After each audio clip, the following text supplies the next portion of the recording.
합의 더 마스터가 8시를 알려드립니다.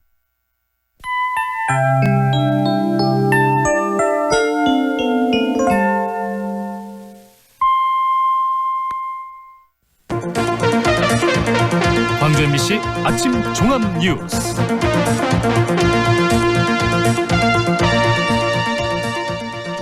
(9월 16일) 월요일 아침 종합 뉴스입니다. 광주형 일자리 합작법인의 이사 선임 등을 놓고 주주와 노동계 사이에 논란이 일면서 법인 설립이 늦어지고 있습니다. 지난 2015년 호남고속철 개통 이후 KTX 정차역에서 배제됐던 장성역에 오늘부터 KTX가 하루 4차례 정차합니다. 일본 제품 불매운동이 전국에서 이어지고 있는 가운데 광주에서도 일본차 신규 등록이 이전보다 큰 폭으로 줄었습니다. 이상 오늘의 주요 뉴스입니다.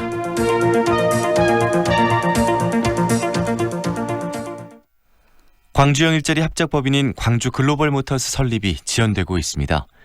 법인 이사 선임 등을 놓고 주주들과 노동계, 시민사회 사이에 논란이 계속되고 있기 때문입니다. 송정근 기자입니다.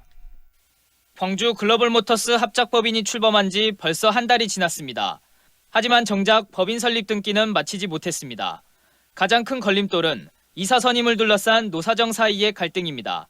2대 주주인 현대차가 추천한 박모 이사에 대해 노동계가 반대 의사를 분명히 하고 있기 때문입니다. 노동계가 요구한 노동이사제 도입에 대해 현대차가 강한 거부감을 갖고 있는 것도 문제입니다. 여기에 대표이사로 선임된 박광태 전 광주시장을 시민단체와 정의당이 반대하고 있습니다. 부도덕한 부정 참여자치 20일 임선진 사무처장입니다. 이 미래지향적인 광주형 일자리 사업의 대표이사로 적당하다라고 도저히 이해할 수 없는 그런 현실입니다. 광주시는 지난달 발기인 총회에서 주주들의 동의를 거쳐 1, 2, 3대 주주가 이사들을 추천한 만큼 선임할 수밖에 없다는 입장입니다. 각 주주들이 추천하는 이병훈 광주시 문화경제부시장입니다. 여기에 대해서 적격이다 아니다 이렇게 하면은 출범도 못하게 됩니다. 각 주주들이 책임지고 추천한 것이기 때문에 그걸 믿고 광주시는 주주들과 시민사회에 대한 설득을 거쳐 이르면 이번 주 안에 광주 글로벌모터스 법인 설립과 관련한 모든 절차를 마무리한다는 방침입니다. 올 하반기 자동차 공장을 착공하기 위해 더 이상 시간을 끌 수 없다는 광주시가 시민사회와 노동계 그리고 주주들 사이에서 얼마나 행정력을 발휘할지 주목됩니다. MBC 뉴스 송정근입니다. 지난 2015년 호남고속철 개통 이후 KTX 정차역에서 배제됐던 장성역 정차가 4년 만에 재개됩니다. 코레일에 따르면 오늘 오후 12시 20분 KTX 하행선을 시작으로 상행과 하행 등 하루 4편이 장성역에 정차할 예정입니다. 장성군은 내일 KTX 재정차를 환영하는 기념식을 개최할 예정입니다. 코레일은 지난 2015년 4월 호남고속철 개통과 함께 장성역을 고속철 정차역에서 배제했다가 4년여 만에 재개했습니다. 광주와 전남 지역의 임대사업자와 임대주택의 신규 등록이 큰 폭으로 감소한 것으로 조사됐습니다. 국토교통부에 따르면 지난 8월 한 달 동안 광주에서는 73명, 전남에서는 97명이 신규 임대사업자로 등록했습니다.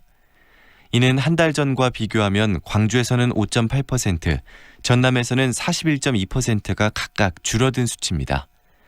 또 지난달 새로 등록한 임대주택은 광주가 146가구, 전남이 185가구로 전달보다 광주는 30%, 전남은 110%가 줄어들었습니다.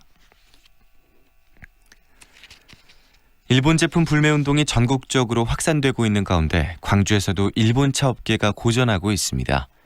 광주시에 따르면 일본 제품 불매운동이 시작된 지난 7월 한 달 동안 신규 등록된 외제차 487대 가운데 일본차는 20넉대에 그친 것으로 조사됐습니다. 이는 전달인 6월에 70 석대가 신규 등록된 것과 비교하면 3분의 1 수준으로 불매운동이 계속될 것으로 전망하는 일부 일본차 브랜드는 우리나라에서 철수하는 방안도 검토하고 있는 것으로 알려졌습니다. 우리나라 서남 해역에서 서식하며 종종 사체로 발견되는 토종 돌고래, 상괭이는 국제 멸종 위기종입니다. 지난 5년 동안 조사된 개체수의 3분의 1이 넘는 상괭이의 사체가 발견이 됐는데 이 상괭이를 보호하기 위한 대책 마련은 이루어지지 않고 있습니다. 강서영 기자입니다. 전남 여수의 한 해수욕장. 지난 10일 이곳에서 상괭이 사체가 또 발견됐습니다. 올해 여수에서 발견된 것만 벌써 4마리째. 지난 5년간 신고된 상괭이 사체는 5,300여 마리로 2011년 파악된 전체 개체수의 3분의 1에 달합니다. 우리나라 서남해에 주로 서식하는 토종돌고래 상괭이는 국제 멸종 위기종입니다. 지난 2004년부터 7년간 서해 상괭이 개체수가 절반 넘게 줄어든 것으로 확인되면서 우리나라에서도 해양 보호생물로 지정됐습니다. 그런데도 해변가나 어민들 그물에서는 상괭이가 수시로 죽은 채 발견됩니다. 조업 중 발견된 사체를 신고하지 않고 바다에 버리는 경우도 많아 집계되지 않은 사체는 더 많을 것으로 추정됩니다. 우리 말고도 어민들 해양환경인명구조단 박근호 여수구조대장입니다. 신고를 하게 되면 또 시간적인 걸 많이 소요됩니다. 해경에 져서 구멍해야 되지. 그게. 국립수산과학원은 상괭이가 죽는 원인 중 하나로 혼획을 꼽습니다. 고래류인 상괭이는 수면으로 올라와 숨을 쉬어야 하는데 물고기와 함께 어구에 걸리면서 수면으로 올라오지 못해 질식사하는 겁니다. 이 때문에 어획량엔 큰 영향을 주지 않으면서 상괭이가 빠져나올 수 있게 만든 어구가 개발 중이지만 실제 어업 현장에 적용하기까진 상당한 시일이 걸릴 것으로 예상됩니다.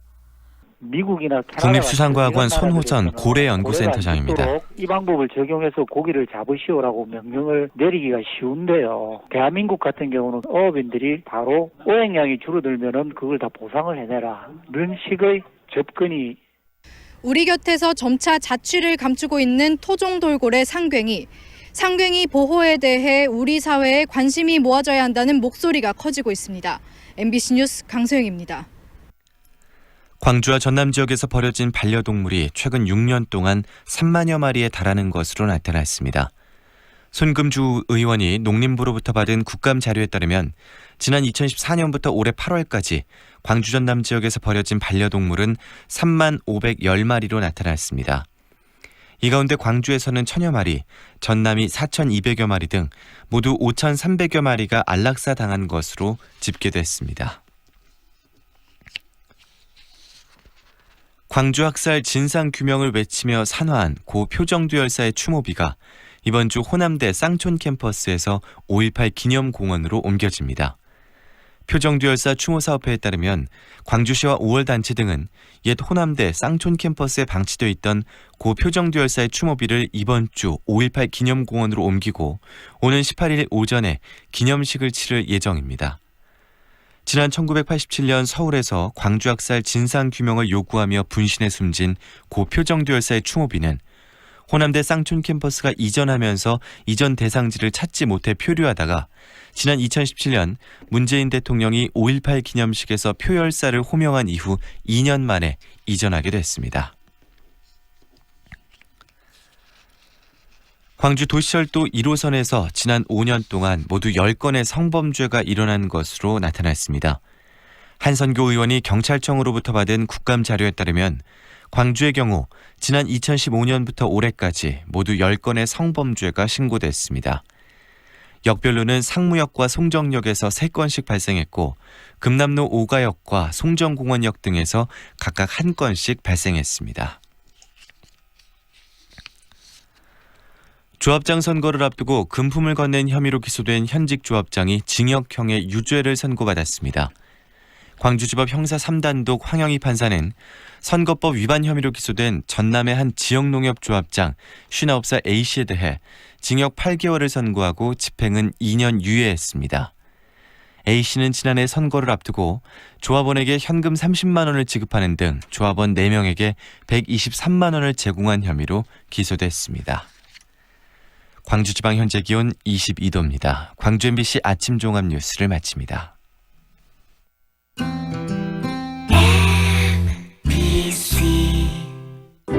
연기자 정동환입니다. 가끔 그 사람이 떠오를 때면 저도 모르게 하늘을 올려다봅니다. 누구나 그렇지요. 그리운 사람이 보고플 때면 을에 하늘을 올려다보게 되는 것. 사람이 곧 하늘이기 때문이죠. 사람을 하늘같이 섬깁니다. 스카이 장례식장. 산, 들, 바다를 품은 청정지역 부안에서 자란 하늘이 내린 선물 오디. 달콤한 맛과 풍부한 영양을 품어 아이부터 어른, 남녀노소 모두에게 사랑받는 하늘이 내린 보물 부안 오디. 이제 오디는 부안 오디를 꼭 기억하세요. 오디가 어디에 좋은 거죠? 지금 시각은 8시 10분입니다.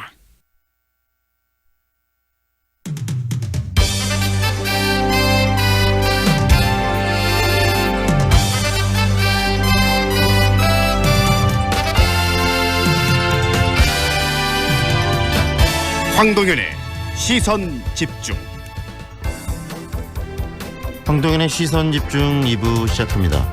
추석을 앞두고 정치권 몹시 시끄러웠는데 특히 조국 법무부 장관 임명에 대한 찬반으로 우리 사회 치열하게 격돌했었죠. 일단 정부와 여당은 추석 이후 검찰개혁을 비롯해서 사회개혁에 보다 박차를 가하겠다는 입장이고요. 반면에 자유한국당을 비롯한 야당은 장외투쟁을 통해서 조국 이슈를 계속 끌고 가려고 합니다. 국회도 이 국회 교섭단체 연설, 대정부 질문 그리고 국정조사까지 본격적인 활동에 들어가게 되는데요. 추석 민심 동향 그리고 정치권 분위기 오늘 정리해 보겠습니다. 더불어민주당 광주광역시당 송갑석 위원장 연결합니다. 지난 1월 광주시의 인공지능 중심 산업융합 집적단지 조성사업이 정부의 예비 타당성 조사 면제 사업으로 선정이 됐고요. 2024년까지 4천억 원의 국비가 투입되는 것으로 알려지고 있습니다. 이용섭 광주시장도 최근 인공지능 대표도시 광주를 만드는데 역량을 총결집하겠다라고 밝혔는데요. 광주시는 미국 실리콘밸리와 또 협업 체계를 갖춰나가기 위한 준비가 한창이라고 합니다. 오늘은 광주의 미래 경제에 가장 중요한 역할을 할 인공지능 집적단지 조성사업 추진 상황 정리해보는 시간 준비했습니다. 광주 테크노파크 김성진 원장과의 인터뷰가 준비되어 있습니다. 황동현의 시선집중 계속됩니다. 태양광 이제 에코전력을 주목하라. 태양광 양면형 모듈 출시. 앞뒤 양면 발전이 발전량을 올리고 완벽한 설계 시공 AS는 설치 비용을 낮춘다. 태양광은 양면형 모듈 30년 효율 보증 독일 위넨사 보험증권 발행 에코전력 1522-0832. 여기는 4차 산업혁명을 이끌어갈 에너지 신산업과 미래형 자동차 전장산업의 중심. 광주형 일자리로 함께 성장하고 든든한 지원과 혜택으로 기업 경쟁력을 높이는 혁신적인 클러스터. 모이면 더 큰 미래가 보입니다. 광주 국가혁신 클러스터. 한우 위에 한우. 정남진 장흥 한우. 고소한 한우의 참맛이 살아있는 정남진 장흥 한우는 국내산 조사료를 먹고 자라 고기 맛의 쫄깃쫄깃함이 일품입니다. 역시 신선하고 육질이 좋은 정남진 장흥 한우. 상무와 수완이 가까운 프리미엄의 중심 무진로 진아리체 리버뷰가 옵니다. 무등산 영산강 특급 조망 원스톱 중심 생활을 누리는 명품 중대형 무진로 진아리체 리버뷰 062-223-0002 진아건설. 무궁화 신탁과 함께 동구를 대표할 새로움이 찾아옵니다. 문화전당역이 내 집 앞에, 충장로가 내 집 앞에. 사람이 붐빈다. 수요가 넘쳐난다. 매력 넘치는 오피스텔 문화전당역 오펠리움. 9월 오픈 예정. 062-942-0808.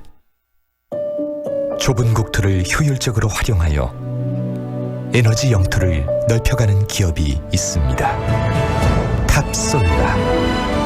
생명의 가치를 높이고 미래의 변화를 준비합니다. 하늘의 태양을 땅의 태양으로. 탑솔라. 안녕하세요. 국제농업박람회 홍보대사 송가인이어라. 2019 국제농업박람회가 전라남도 농업기술원에서 10월 17일부터 27일까지 열립니다. 농업이 바꾸는 새로운 세상 국제농업박람회로 고고! 아따 싸게 가장 깨! 2019 축의 무돌길 한바퀴 행사가 10월 5일부터 6일까지 이야기가 있는 문화생태 탐방로 무등산자락 무돌길에서 펼쳐집니다. 음악회와 사진 촬영 대회 등 다채로운 이벤트가 함께하는 무돌길 가을 여행. 참가 신청은 무등산 보호단체 협의회 홈페이지와 062-528-1187로 문의하세요. 월요일은 오늘은 전국에 가끔 구름이 많겠습니다. 남부지방은 산발적으로 빗방울이 떨어지는 곳도 있겠는데요. 낮부터는 맑아지겠습니다. 오늘 날씨 무난합니다. 다만 일교차가 커서 나오시기 전에 옷차림을 한 번 더 살펴주시는 게 좋겠습니다. 아침은 선선하다가 한낮에는 29도까지 오르면서 막바지 늦더위가 기승을 부리겠는데요. 현재 광주의 기온 22도까지 떨어져 있지만 한낮에는 29도로 어제만큼 더워지겠습니다. 이번 주에는 맑은 날이 이어지면서 아침 저녁으로는 더욱 서늘해지겠고요. 주 후반에는 광주의 낮 기온이 25도까지 내려가는 등 한낮에는 점차 선선해지겠습니다. 다만 환절기 건강 챙기시기 바랍니다. 현재 광주의 기온은 22도, 습도는 96%입니다. 지금까지 좋은 아침, 좋은 일자리, 광주 전문 취업 어플 사랑방자 협찬 날씨와 교통정보의 한아름이었습니다.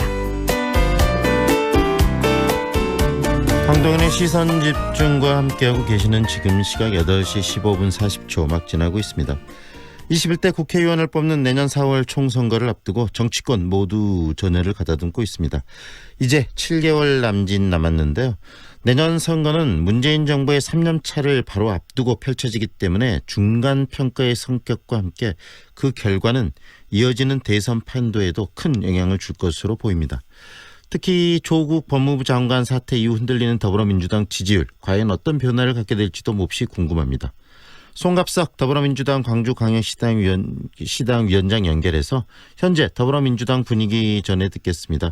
안녕하세요, 위원장님. 네, 안녕하십니까. 송갑석입니다. 네, 추석 연휴 몹시 바쁘셨죠? 어떻게 네. 보내셨어요? 네, 제 고향이 고흥이라서요. 네. 고흥에 어머님이 계시는데 거기도 갔다 오고 성묘도 가고 그다음에 지역 주민들도 많이 찾아뵙고 그렇게 보냈습니다. 특히 이렇게 위원장님 만나는 지역 주민들께서 이 문재인 정부 또 더불어민주당에 대한 기대감 또는 뭐 여러 가지 이야기도 전하셨을 것 같은데 지역 분위기는 어떻던가요? 그 가장 많이 나왔던 말씀은 역시 조국 법무장관 관련된 이야기였습니다. 그런데 이제 이쪽에 저희 뭐 호남 쪽 그와 관련된 여론조사에서 보듯이 네. 대체적인 주민들 의견은 조국 장관의 임명에 대해서 긍정적인 반응이었고요. 네. 조국 장관 임명을 계기로 해서 사법개혁에 박차를 가했으면 좋겠다. 이런 의견들이 있었습니다. 네. 그리고 어쨌든 현재 이제 경기도 어렵고 그러다 보니까 민생 경제를 회생시켜야 한다라고 하는 요구가 굉장히 강했습니다. 그래서 네. 이제 청문회 전국이나 조국 장관 임명의 전국을 벗어나서 그 민생 문제에 집중해 주기를 바라는 그런 의견이 많았습니다. 네, 방금 위원장께서도 말씀하신 것처럼 다른 지역에 비해서 지금 더불어민주당과 문재인 정부에 대한 이 조국 사태에서도 지금 지지가 좀 견고한 게 이 호남의 정서인데 이렇게 네. 호남의 정서가 더불어민주당 그리고 문재인 정부에 좀 더 긍정적인 측면이 있는 가장 큰 이유는 무엇이라고 보십니까? 무엇보다도 지금까지 호남은 그 개혁을 하는 정부에 대한 지지가 역대로 높았습니다. 그렇기 때문에 문재인 정부가 현재 하고 있는 문재인 정부가 촛불 정신에 근거해서 들어선 정부인데요. 네. 과거의 적폐를 청산하고 그래서 상식적인 나라다운 나라를 세우는 것에 대해서 여전히 거기에 대한 많은 지지가 있다고 생각을 합니다. 그래서 그것이 가장 기본적으로 깔려 있기 때문에 어떤 사건이 벌어졌을 때나 또 어떤 정책을 시행할 때나 그 사건과 그 정책이 과연 개혁적인 것이냐 아닌 것이냐 이런 것을 판단의 기준으로 보고 있기 때문에 여전히 문재인 정부에 대한 지지 그다음에 그 조국 법무부 장관 임명에 대한 지지 여론이 높다고 생각을 합니다. 결국은 이 조국 사태를 이끌어가는 이 야당의 모습들을 보면서 좀 딴지 걸기라는 인식이 이 호남민들 사이에 좀 있고 그다음에 문재인 정부가 촛불 정신을 계승한 정부라고 이해하기 때문에 이제는 제대로 된 개혁을 해줄 것이라는 기대감이 반영이 됐다고 보시는 거네요. 네네. 근데 뭐 우리가 경험을 했다시피 그냥 딴지 걸기 정도의 수준을 벗어난 네. 정말로 지난 한 달 정도를 생각을 해보면 한 장관 후보자에 대한 이런 엄청난 어떤 집중적인 공격이 또 이 어마어마한 물량 공세가 있었던가 싶을 정도로 컸습니다. 그래서 그 이면을 이 조국 사태 초기에는 이쪽 저희 호남민들이 조금 헷갈려 하시다가 네. 진행이 되면서 이것은 검찰이 검찰 개혁을 저지하기 위한 일종의 저항이다라고 하는 것을 많이 좀 깨닫지 않았는가라고 생각을 합니다. 결국은 검찰이 검찰 개혁을 저지하기 위해서 나서고 있다. 그리고 또 야당 일부에서는 본인들의 이익을 위해서 이 상황을 좀 이용하고 있다라고 지금 호남민들이 이해하기 시작했다는 말씀으로 이해를 해도 되겠네요. 네. 그런데 지금 문재인 정부에 대해서 갖고 있는 기대감, 개혁에 대한 기대감이라고 호남민들이 갖고 있다고 말씀해 주셨는데 지금까지 문재인 정부 2년을 되돌아봤을 때 이 촛불 민심의 개혁 제대로 좀 반영하고 있지 못하다라는 이야기도 나오고 있습니다. 현실 속에서도 이 개혁 제대로 좀 못 보여주고 있는 거 아니겠습니까? 그런 의견들도 당연히 있다라고 생각을 합니다. 왜냐하면 촛불을 들고 모든 국민들이 또 모든 시민들이 광장으로 나섰을 때 그 기대가 굉장히 컸던 것은 사실입니다. 그랬을 때 과연 그 기대만큼에 부응하게 현재 진행되고 있는가라고 하는 점에 대해서는 저희 집권 여당이나 문재인 정부에서도 항상 가다듬어야 될 마음 자세다라고 생각을 합니다. 그런 점에 대해서는. 그렇지만 뭐 이런 것들이 일거에 우리 욕심대로 우리 기대대로 그 한꺼번에 될 수 없다라고 하는 것도 또 한계로 인식하고 있기 때문에 차근차근 좀 진행해 가야 될 과제가 아닌가라고 생각을 합니다. 결국은 개혁을 하고자 하는 사람이 있으면 또 그것을 반대하는 사람이 있기 때문에 개혁을 한다는 건 쉬운 일은 아닌데요. 이 문재인 정부가 개혁을 하겠다는 의지는 지금 확실하다고 생각하고 또 거기에 함께하고 계시는 거 아니겠습니까? 우리 위원장님께서도. 네, 맞습니다. 그런데도 불구하고 이렇게 개혁이 더딘 가장 큰 이유는 어디에 있다고 보십니까? 그것은 방금도 저희 그 앵커께서 말씀을 해 주셨듯이 그동안 우리가 이 개혁에 저항해온 사람들이 이 사회 기득권의 곳곳에 있는 것이 사실 아니겠습니까? 그러니까 그 두꺼운 벽을 이제 문재인 정부가 들어선 지 만 2년이 넘어서고 있는데요. 그 두꺼운 벽을 2년 조금 넘는 기간에 일거에 무너뜨린다라고 하는 것은 쉽지 않는 일이었던 것 같습니다. 그래서 역시 아무리 개혁이라고 하는 과제가 시급한 과제이고 또 가장 우선되는 과제인 것은 맞지만은 그것을 추진해 나가는 과정에서는 조금은 더 인내심을 가지고 차분하게 추진해 가야 되지 않을까라고 생각을 합니다. 개혁의 의지는 확실하다고 이야기를 해주셨는데 그런데 이 조국 장관뿐만이 아니라 이 조국 장관의 논란 때문에 좀 가려져 있긴 했지만 이번에 이 과기부 장관을 비롯해서 여러 장관도 함께 임명이 됐는데 이런 임명된 장관들의 면면들이 정말 문재인 정부의 개혁성을 그대로 담고 있느냐라는 부분에 있어서는 의구심을 갖는 분들도 많더라고요. 그 부분은 어떻게 보세요, 우리 위원장님께서는? 이번에 모두 조국 장관 포함해서 8명이 교체가 됐습니다. 근데 나머지 7분의 장관 같은 경우는 사실상 조국 장관 그 논란에 그냥 모두가 가려져 버렸죠. 그럼에도 불구하고 계속적으로 개혁을 추진하고자라고 하는 방향에 있어서 기본적으로 여성 장관들의 비율을 지켰던 문제랄지 그다음에 사실은 우리가 이 현재도 진행 중입니다만은 이 직전까지 일본과의 어떤 그 경제적 마찰 이건 때문에 부품 소재 장비 산업에 있어서 국산화를 해야 된 과제가 또 저희 앞에 떨어져 있었거든요. 그런 면에서 대표적으로 과기부 장관 같은 경우에는 학계에서나 또 이런 연구계에서 그동안 촉망받고 존경받고 있고 또 그 능력을 인정받고 있는 분이 더군다나 반도체 분야의 굉장한 전문가이고요. 그런 점들은 역시 조금 높이 사야 될 부분이 아닌가라고 생각을 합니다. 결국은 전문성과 개혁의 의지 두 가지를 가지고 장관을 임명했고 개혁에 대한 의지는 그대로 계속된다. 이 말씀으로 이해를 하면 되겠죠? 네, 맞습니다. 이번에 이 조국 법무장관 임명 과정에서 그런데 20대, 30대 젊은 층들의 지지자들이 많이 좀 돌아섰다는 이야기들이 나오고 있습니다. 어떻게 보면 문재인 정부의 이 개혁 그리고 이 경제 활성화를 위해서 가장 중요한 게 20대, 30대의 지지일 텐데 이 부분은 어떻게 이해를 하고 앞으로 대응을 해야 된다고 생각하십니까? 문재인 정부의 촛불 민심을 받아든 문재인 정부의 또 주요 흐르는 것 중에 하나가 뭐 공정, 평등, 정의 이런 가치 아니겠습니까? 그런 점에서 현재 또 20대, 30대들이 취업의 문제랄지 또 주거의 문제랄지 결혼의 문제랄지 이런 점에서 많은 어려움을 겪고 있는데 이제 조국 장관 문제를 보면서 결국은 부모 세대의 재력이나 부모 세대의 사회적 위치가 자식 세대까지 그대로 대물림되는 시대에 있지 않는가라고 하는 네. 좌절감을 2030 세대한테 준 것은 분명히 맞다라고 생각을 합니다. 네.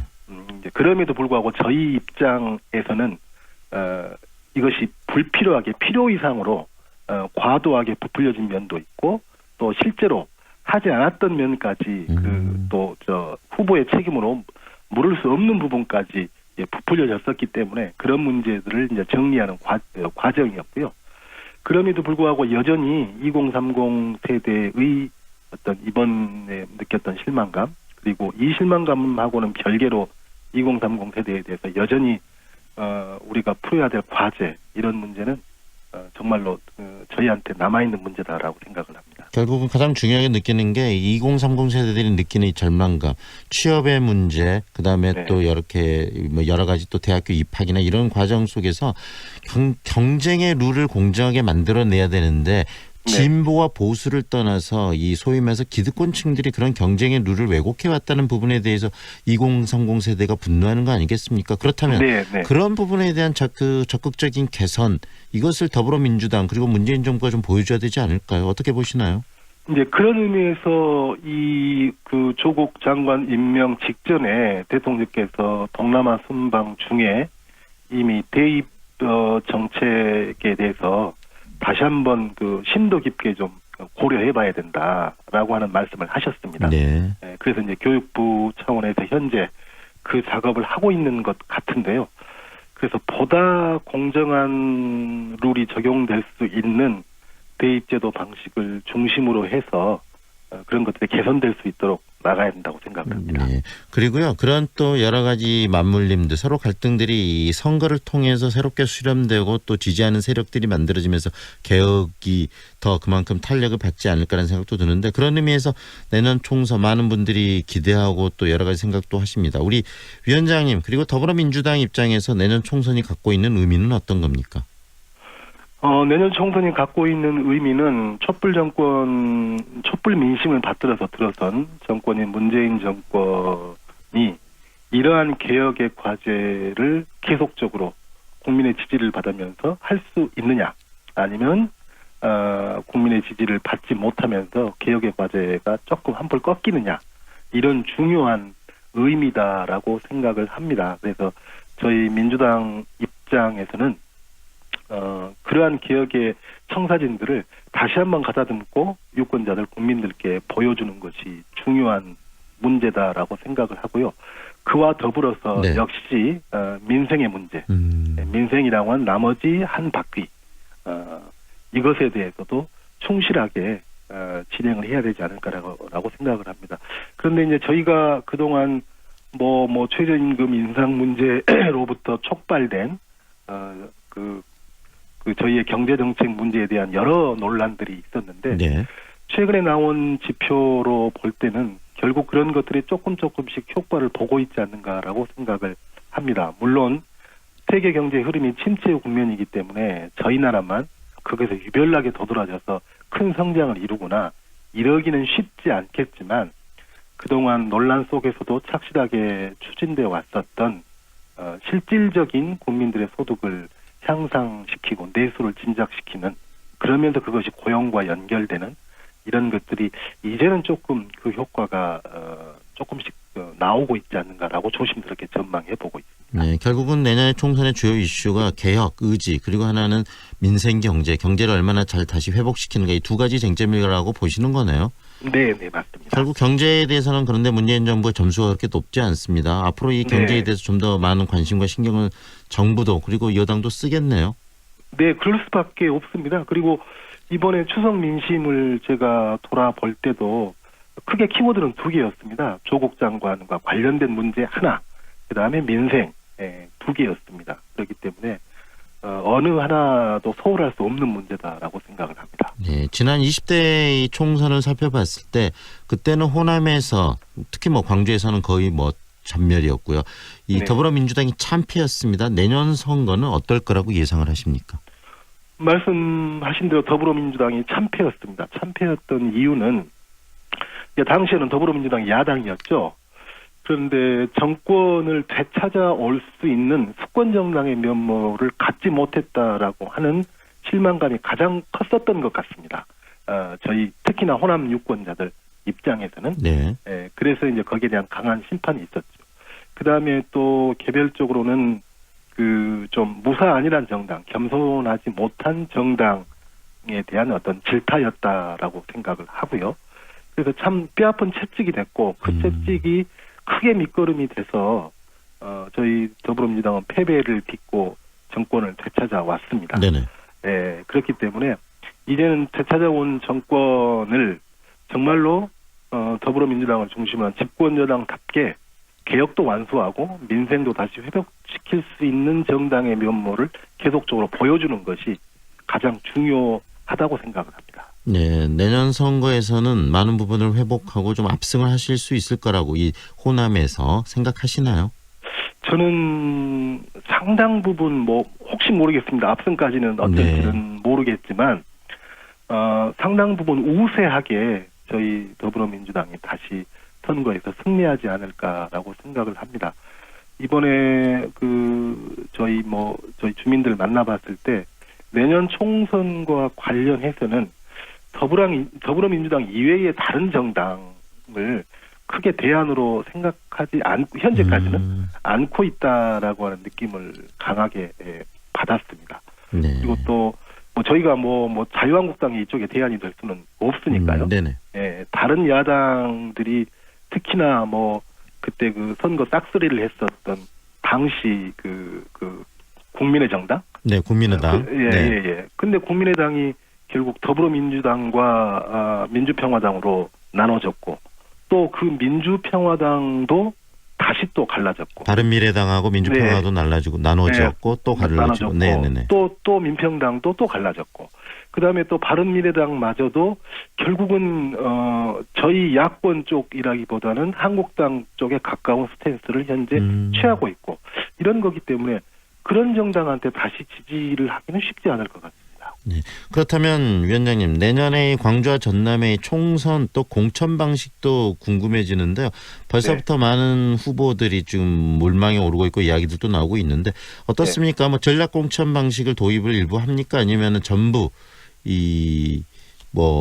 다른 방식 아니면은 경선을 통해서 후보를 뽑게 되나요? 어떻게 지금 계획되고 있습니까?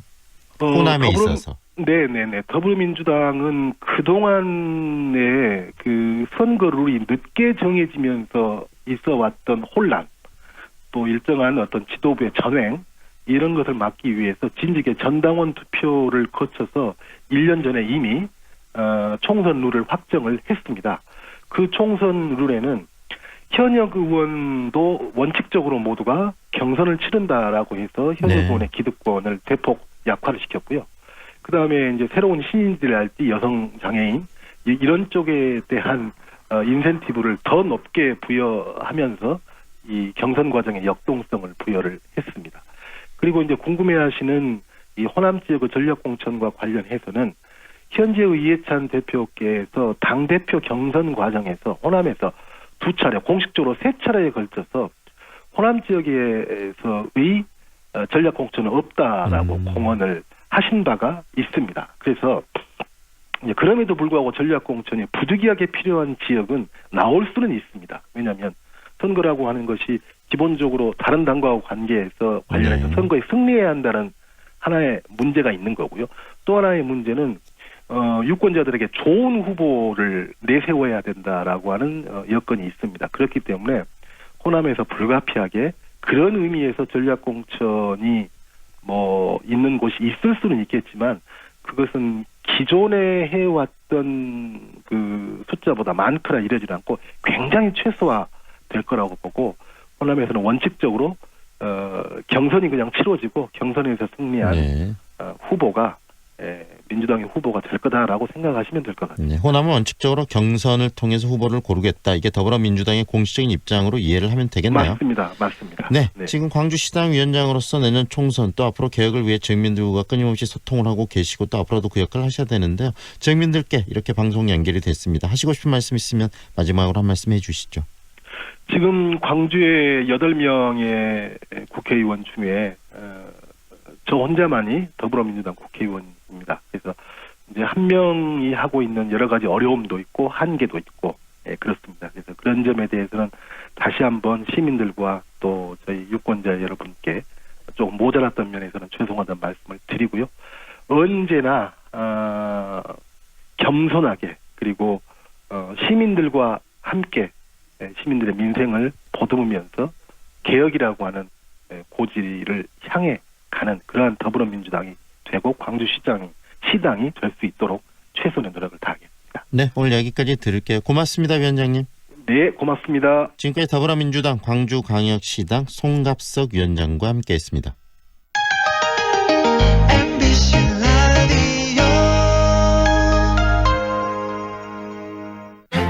우리의 꿈을 펼치는 곳, 우리의 취업과 창업을 성취하는 곳, 광주대학교. 더 나은 내일, 더 좋은 미래를 위한 내 꿈의 파트너, 광주대학교. 취업, 창업 중심 교육 명문대학. 광주에는 광주대학교가 있습니다. 경제적으로 어려운 이웃들이 스스로 새로운 삶을 열어갈 수 있도록 광주시 자회생상품 공동브랜드 소소드림이 더 큰 희망을 드리겠습니다. 착한 소비로 소중한 나눔을 실천하는 소소드림. 자회사업 참여 이웃들의 아름다운 내일을 응원합니다. 광주광역 자회센터. 4월 7일 장례를 치르신 유족 박상아님입니다. 엄마 보내고 참 힘들었는데 위로가 많이 됐어요. 3월 4일 장례를 치르신 유족 전승현님입니다. 덕분에 잘 치렀습니다. 정말 감사합니다. 진정한 위로, 남문 장례식장. 명품 엘리체가 드리는 또 하나의 프리미엄 하우스, 광산 엘리체 레이크시티. 숲 3단 핵심 교통을 품은 숲세권 명품 라이프와 특급 개발호재와 만나는 앞선 미래가치. 프리미엄의 한 라인을 누리다. 프리미엄 웰테크하우스, 광산 엘리체 레이크시티. 062-573-4400 서진건설. 93.9 Feelings between the sheets. Why am I caressing my mama's fat knees? 세상을 보는 지역의 눈. 여러분은 지금 황동현의 시선 집중과 함께하고 있습니다. 3부 시작합니다. 4차 산업혁명 선도 도시를 향한 광주의 의지가 뜨겁습니다. 지난 1월 인공지능 중심 산업융합 집적단지 조성사업이 예비 타당성 면제 사업으로 선정이 됐고요. 이제는 미국 실리콘밸리와 협업 체제를 갖춰나가기 위한 준비가 한창이라고 합니다. 광주의 미래를 위한 인공지능 집적단지 조성사업 추진 상황을 정리해서 듣도록 하겠습니다. 이 사업 실무를 담당하고 있는 광주 테크노파크의 김성진 원장 연결합니다. 안녕하세요, 원장님. 네, 안녕하세요. 네, 인공지능 기반 창업단지 조성사업, 사업명은 좀 깁니다만 굉장히 의미 있는 사업으로 읽혀지는데요. 어떤 사업인지 소개부터 해주시죠. 네. 뭐 인공지능은 다 잘 알고 계시겠습니다만은 인간과 같이 생각하고 학습하는 컴퓨터 프로그램 기술입니다. 네, 4차 산업혁명 시대의 핵심 기술로서 다른 산업과 결합해서 사회 경제 전반을 혁신할 것으로 그렇게 기대가 되는데요. 방금 말씀하셨듯이 정부에서는 금년 초에 예타 면제 사업을 신청받았는데 광주가 AI 산업을 신청해서 확정을 받았습니다. 다른 지역들이 철도, 공항이나 이런 SOC 사업을 신청한 반면에 광주는 앞으로의 미래의 성장까지 가능한 탁월한 선택을 하지 않았나 그렇게 생각을 하고요. 네. 예, 간단하게 인공지능 단지 조성 사업을 말씀드리면은 이 사업은 내년부터 5년 동안 약 4,061억 원의 정부 예산이 투입이 됩니다. 이 예산을 가지고 데이터 센터나 창업 보육센터 등 인프라도 구축하고 인공지능 관련된 기술 개발 사업도 추진을 하게 됩니다.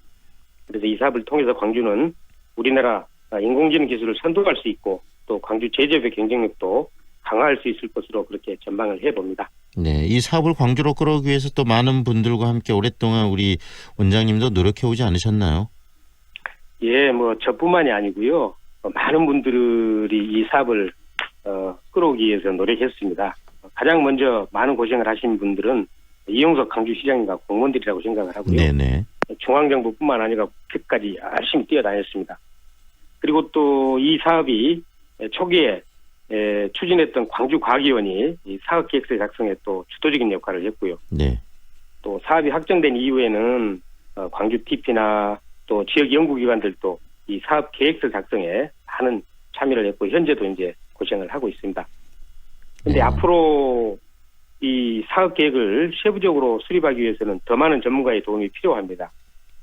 구체적인 사업 계획을 실행 가능하게 하기 위해서는 네. 지역 내에 있는 그런 산업 부문과 연계해서 실질적인 성과를 그렇게 낼 수 있게 해야 되고요. 이를 위해서는 지역 AI 전문가를 최대한 활용할 뿐만이 아니고 외부에서도 명망이 있는 전문가가 우리 연구진들과 함께 협업을 할 수 있도록 그렇게 활용해야 된다고 그렇게 생각을 합니다. 네, 많은 전문가들의 참여를 이끌어내셔야 된다는 말씀이신데요. 최근에 네, 또 세계적인 AI 분야의 또 권위자로 알려진 김문주 박사를 기술 고문으로 위촉했다는 이야기도 들었습니다. 이 김문주 박사가 어떤 분이시고 또 어떤 역할을 하시게 됐는지도 소개해 주시죠. 예, 사실 김문주 박사는 국내에는 그렇게 많이 알려지지 않습니다. 왜냐하면은 대부분의 직장을 미국에 있는 실리콘밸리 IBM에서 30년 동안 근무를 했고요. 네. 근무하는 동안에 또 몇 명 안 되는 발명왕 타이틀도 취득을 했다고 합니다. 그리고 또 2008년에는 중국하고 IBM이 슈퍼 컴퓨터 개발을 했는데 거기에 최고 전문가로 참여를 했고요. 네. 또 2009년 퇴사 이후에는 실리콘밸리에서 벤처 캐피탈들의 컨설턴트 역할도 함께 했습니다. 또 최근에는 서울에 사무실을 내고 자신이 이 특허를 낸 인공지능 관련 기술들을 한국 중소기업들에게 무상으로 양해하겠다는 그런 통큰 제안도 했고요. 그래서 이러한 여러 가지 사항들을 감안해서 광주시는 김문주 박사와 기술고문 위촉 그런 계약을 했는데요. 특히 말씀드리고 싶은 것은 네. 문 박사의 실리콘밸리 경험을 광주 인공지능 프로젝트에 활용할 경우에 조기에 사업기반 구축이 가능할 것으로 그런 기대를 해봅니다. 네, 좀 더 효율적으로 이 인공지능 사업을 추진하기 위해서 이 김문주 박사를 지금 섭외를 했다는 말씀이신데요. 지금 네, 오는 그렇습니다. 10월 지금 얼마 안 남았습니다. 한 달치 안 남았는데 실리콘밸리를 광주시 그리고 지역 기업인들이 함께 방문한다고 들었습니다. 방문 계획도 알려주세요. 어떤 이유 때문에 방문하시는 거죠? 예. 10월 6일부터 일정이 잡혀 있고요. 이용석 광주시장이 단장이 돼가지고 지역에 있는 7개 AI 기업들과 실리콘밸리를 방문합니다. 저도 동행해서 기업들이 현지 활동을 지원할 계획인데요. 네. 간단하게 소개를 올리면은 먼저 구글 본사, 그다음에 또 실리콘밸리의 대표적인 스타트업 기업들을 방문을 하게 됩니다. 그래서 세계적인 AI 전문가들과 또 관련 기업들 간의 광주와의 협업 방안도 논의를 하고요. 그다음에 우리 기업 7개 기업들이 참여를 하는데 현재 있는 실리콘밸리 기업들과 사업 3당회를 하게 됩니다. 여기에서 우리 기업들의 미국 시장 진출 가능성도 한번 타진해 볼 그런 계획이 있고요. 네. 그다음에 또 코트라가 주관하는 광주 투자유치 IR도 열리게 되는데 여기에 참석을 해서 광주를 또 많이 알리려고 하고 있습니다. 가장 무엇보다 중요한 것은 이번 일정에서는 광주와 실리콘밸리 간의 앞으로 협력이 지속되기 위해서 기술 분야와 투자 분야에 협력을 추진하기 위한 MOU를 체결을 하게 됩니다. 네. 그래서 이 MOU를 통해서 앞으로 실리콘밸리와 광주가 네트워크를 구축하게 된다는 게 큰 의미가 있다고 생각을 합니다. 네, 인공지능 사업을 통해서 정말 광주가 새로운 어떤 먹거리를 만들어내고 좀 세계적인 도시로 성장했으면 하는 바람, 광주 시민들 그리고 지역민들 모두 가지고 있을 텐데요. 그런데 2024년까지 지금 4천억 국비 예산 투입이라고 이야기를 해주셨는데 네네. 당장에 내년에 이 광주시가 신청한 그 금액 중에서 지금 1,200억 정도 신청하신 걸로 아는데 400억 정도밖에 지금 확보를 못했다고 알려지고 있습니다. 예, 이제 사업 계속 추진에 지금 문제는 없는 겁니까? 계속 이제 과기정통부와 이제 예산 문제는 협의를 해나가고 있고요. 네. 저희들이 이제 세부 사업 계획을 확정하면서 예산은 우리가 당초 목표로 한 예산에 근접할 수 있을 것으로 그렇게 기대를 합니다. 네.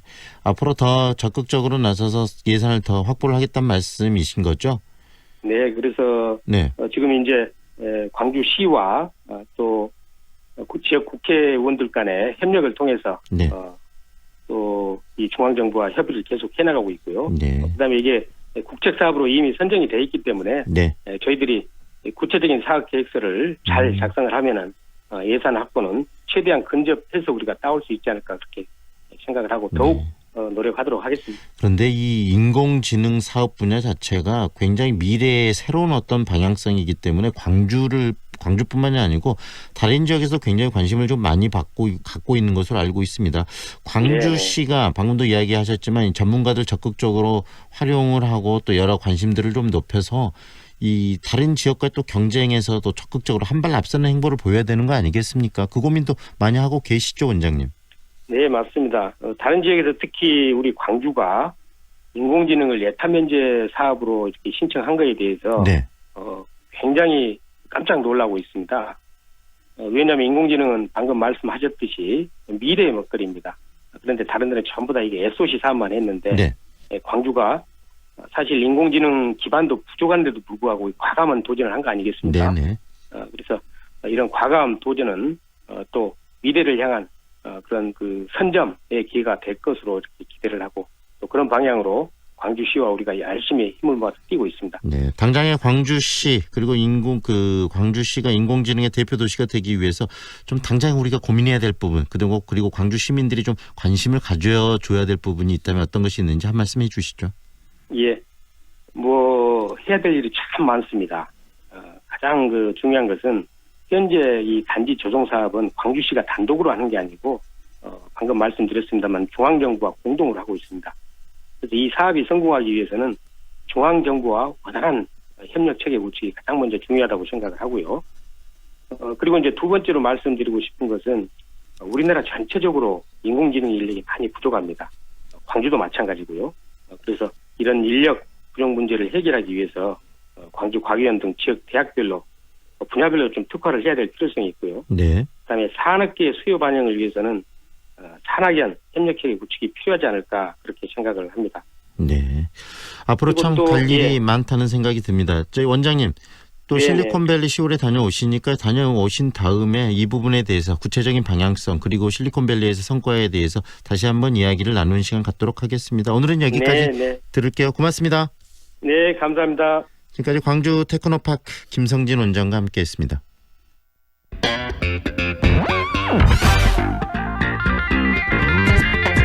다양한 남도의 소식을 만나보는 시간이죠. 오늘은 전남 동북권 소식 정리합니다. 남도일보 윤종채 국장 연결합니다. 안녕하세요, 국장님. 예, 안녕하십니까. 네, 여수를 찾는 관광객 수가 지난해에 비해서 좀 감소했다 이런 기사가 있네요. 예, 그렇습니다.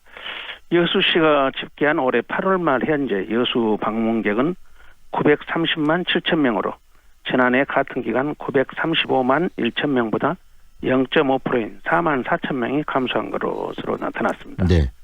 올 상반기까지만 해도 매달 5%에서 10%씩 증가하던 방문객이 하반기부터 1% 이하로 급감한 것인데요. 이 같은 현상은 최근 주변 도시들의 관광시설 확충에 따른 일시적인 요인도 있으나 여수를 찾는 관광객들에 대한 바가지 상술과 부친절, 교통체증 등의 고질병과 무관하지 않다는 지적입니다. 또 관광산업의 특성상 줄기 시작하는 관광객 수는 회복하기 어려운 탓에 여수 관광의 총체적 체질 개선에 나서야 한다는 목소리도 나오고 있습니다. 네, 여수시가 좀 대책을 세웠을 것 같은데 어떤 대책을 세우고 있습니까? 예, 여수시는 정직한 서비스로 믿음 주는 실내 관광을 구축하고자 바가지 요금 근절에 나서서 숙박업소 가격 공시 앱을 지난해 11월부터 운영 중이고 올해 10월에는 음식점 가격 공시 앱도 선보일 예정입니다. 또 지난 6월부터는 관광객 목소리를 시장에 담기 위해서 설문조사도 진행하고 있는데요. 네. 오는 12월까지 월별 분석으로 관광객 불편사항을 해결하고 연말에 종합 분석을 통해서 관광 정책을 개선할 계획입니다. 또 소음과 쓰레기 등 많은 문제점이 제기됐던 낭만 포차는 오는 10월부터 거북선대교 아래로 자리를 옮기고 네. 교통 재정 해소를 위해서 공영주차장 확충과 돌산 백초로에서 거북선대교 진출로 개설, 만덕교차로 개선, 웅천 소호간 도로 개설에도 행정력을 집중할 계획입니다. 여수시 관계자는 지난 7월 착수 보고회를 가진 관광종합발전계획 용역에 전문가와 시민의 다양한 의견을 담아서 관광개발 사업을 체계적으로 추진할 계획이라면서 변화하는 관광 트렌드에 발빠르게 대처해서 지속가능 관광을 실현하겠다고 말했습니다. 네, 그리고 여수 국가산단 이 대기 오염물질 배출량 조작과 관련해서 기사도 많이 나오고 저희들도 방송하고 그랬었는데 GS 칼텍스 이 대표이사가 시민에게 사과의 뜻을 밝혔다면서요. 예, 그렇습니다. GX 칼텍스 허세홍 대표이사와 김영국 생산본부장 등 경영진 3명이 지난 10일 여수시와 여수시의회를 차례로 방문해서 권오봉 시장과 서한석 의장을 만나서 이번 사건으로 여수 시민에게 말로 표현할 수 없는 분노와 실망감을 안겨주었다면서 30만 여수 시민에게 머리 숙여서 사과한다고 말했습니다. 허 대표는 이어서 앞으로 철저한 재발 방지 대책을 마련하고 여수 산단 제1의 기업으로서 책임을 다해 나가겠다며 친환경 경영 마인드와 사회공헌 사업 등을 통해서 지역민과 상생하는 기업으로 거듭나겠다고 강조했습니다. 네. 그러면서 환경 관련 위법 행위 가능성을 원천적으로 차단하고 환경사업장 구축을 위해서 1,500억 원 이상의 환경 개선 투자 계획을 밝힌 뒤에 모든 책임 있는 조치를 마련하고 이행해 나가겠으며 대기오염물질 배출량을 획기적으로 저감하겠다고 약속했습니다. 네. 그리고요, 이 한려대학교 또 광양보건대학교가 내년에도 학자금 대출뿐만이 아니라 국가 장학금 등 정부 재정 지원을 전혀 받지 못한다. 그래서 사실상 퇴출되는 거 아니냐 이런 이야기가 나오고 있다는데 그 소식도 전해주시죠. 예, 교육부가 최근 2020학년도 재정 지원 가능 대학 272개 교 명단을 발표했는데요. 한려대와 광양보건대 등 21개 학교는 정부 지원 대상에서 폐지됐습니다.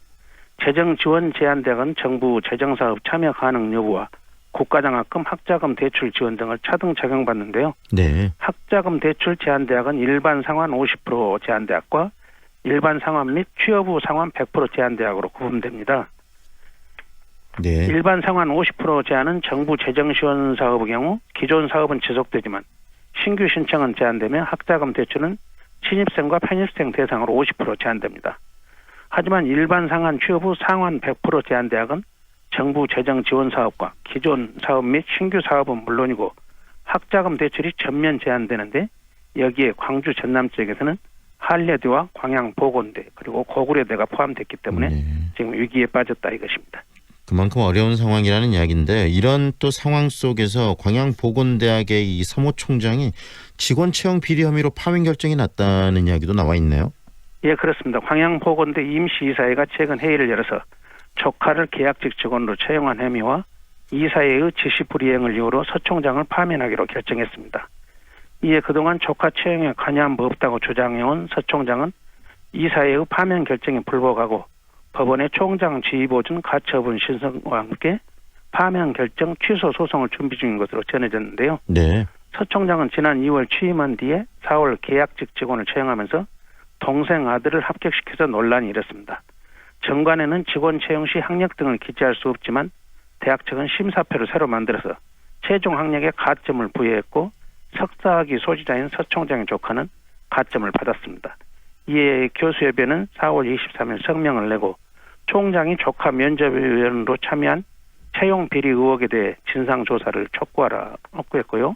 임시이사회는 논란이 일자 지난 7월 서 총장을 직위 해제하고 업무 방해 혐의로 검찰에 고발했었습니다. 네, 오늘 말씀 여기까지 듣겠습니다. 고맙습니다. 예, 감사합니다. 지금까지 남도일보 윤종채 국장과 함께했습니다. 태양광 설계, 시공 전기안전 관리까지 한전의 에너지스타 기업 에코전력, 해외 직접 투자 유치, 대규모 태양광 단지 수주 계약, 해외에서도 인정받는 에코전력, 앞선 기술로 내일의 태양광을 만듭니다. 재생에너지 전문기업 에코전력. 프리미엄 대형 SUV의 모든 기준 집 그랜드 체로키 9월 최저 4,930만 원에 리미티드 3.6 가솔린 모델부터 50대 한정 리미티드 X 에디션까지 놓칠 수 없는 절호의 기회. 지금 지프전시장으로 문의하세요. 광주 남구에 8년 올전세 아파트가 공급된다는데? 만 19세 이상 무주택자면 청약통장 없이 가능하대. 8년 동안 이사 걱정도 없고 세금 걱정도 없고 단지 주변 공원과 스마트 시스템으로 쾌적하고 편리한 생활까지. 남구 도시첨단 남해온해뜨 10월 오픈 예정 062-382-0024 남해종합건설. 지역 중소기업의 해외 진출 광주 상공회의소 FTA 활용 지원센터와 함께하세요. 상담, 교육, 컨설팅, 원산지 증명부터 사후 검증까지 문의 350-5887 검색창에 광주 FTA 센터를 입력하세요. 이사님, 이사는 어디가 좋은가요? 당연히 OK 익스프레스죠. 일반 이사 및 포장 이사 그리고 사무실 이사까지 고객이 OK 할 때까지. 공짜전화 080-383-1000번. 저렴한 가격에 서비스는 만족입니다. OK 익스프레스 080-383-1000번. 세상을 밝히는 밝은 미소 광주여자대학교 여성이 열어가는 따뜻한 미래 광주여자대학교 강인한 지성과 아름다운 커리어만 사관학교 광주여자대학교 이대리를 불러 숫자 2만 눌러 062 둘둘둘에 둘둘둘둘 이대리 대리운전 062 누르고 2번만 읽어봐. 이대리 대리운전 눌러 062 둘둘둘에 둘둘둘둘 이대리 대리운전. 좁은 국토를 효율적으로 활용하여 에너지 영토를 넓혀가는 기업이 있습니다. 탑솔라. 생명의 가치를 높이고 미래의 변화를 준비합니다. 하늘의 태양을 땅의 태양으로 탑솔라. 9월 16일 월요일 황동현의 시선집중이 준비한 내용은 여기까지입니다. 지금까지 연출 황동현, 구성 최은영, 박소희, 기술 최상혁, 그리고 진행의 황동현 PD였습니다. 오늘도 함께해 주셔서 감사합니다. 행복한 하루 보내십시오.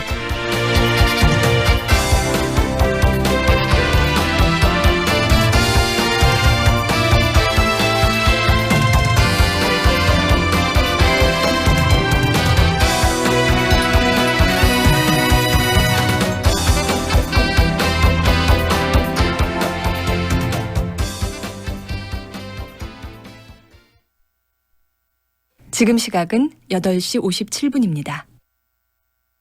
진심을 팝니다. 안심을 삽니다. 품질은 높이고 가격은 낮추고 기쁨은 2배. 엄청 넓어진 화순축협 하나로마트. 양축가의 희망을 조합원의 활력을 11월 30일까지 추첨을 통해 총 500분께 푸짐한 경품을 드립니다. 화순고와 가까운 화순축협 하나로마트. 4차 산업혁명 시대 블루오션 농업 최신 스마트팜 완비 해외 현장 실습 지원 기숙사비 교육활동비 지원 대학 특별전형 등 호남 유일의 미래농업 선도고교 호남원예고가 청년 창업농을 육성합니다. 분홍의 꿈을 나주 호남원예고등학교에서 키우십시오. 안녕하세요. 스포츠 클라이밍 국가대표 김한울이라고 합니다. 초등학교 3학년 때부터 시작을 했는데요. 첫 대회 나갔는데 꼴등을 했던 기억이 나요. 어려운 코스들을 등반을 해서 완등을 했을 때 기분이 좋은 것 같아요. 성취감도 느끼는 것 같아요. 클라이밍은 자기만의 싸움이죠. 홀드 하나하나 잡으면서 자신의 길을 찾아갈 수 있는 것 같아요. 일단은 도쿄올림픽에 출전하는 게 첫 번째 목표예요. 국제대회에서 좀 더 나은 성적을 얻는 게 제 목표인 것 같습니다. 근데 앞으로 지도자 생활을 할 수 있고 또 아니면 뭐 이렇게 센터를 차린다든지 할 수 있기 때문에 클라이밍은 제 삶의 밥줄입니다. 광주 MBC는 현실이라는 암벽을 오르는 청년들을 응원합니다. 청년의 꿈을 키우는 남도 청출어람. 이 캠페인은 글로벌 공기업 한국농어촌공사와 함께합니다. 광주 MBC 9월 건강교실 허리 건강할 때 지키자. 100세 시대 허리 건강에 내 삶이 달라집니다. 박지환 신경외과 전문의입니다. 평상시 운동으로 기본 체력을 키워야 허리병을 막을 수 있습니다. 허리 통증이 있다면 단순 근육통으로 생각해 방치하지 마시고 정확한 원인을 찾아 치료받으시기 바랍니다. 건강교실은 9월 19일 목요일 오후 2시 상무지구 우리들 병원에서 열립니다. 초청장은 담양 강의리 추어탕, 담양 한빛골장어, 오개강구 디자인 전문기업 더페이지, 광주 MBC 안내실에서 나눠드리며 방청객에게는 메가박스 전대점에서 관람권을 드립니다. 이 행사는 비타민하우스와 한페이카드, 메가박스 전대점이 함께하며 광주 360-2020번으로 문의하세요. AM 819kHz, 표준 FM 93.9MHz, 광주 MBC 라디오입니다. HLCN.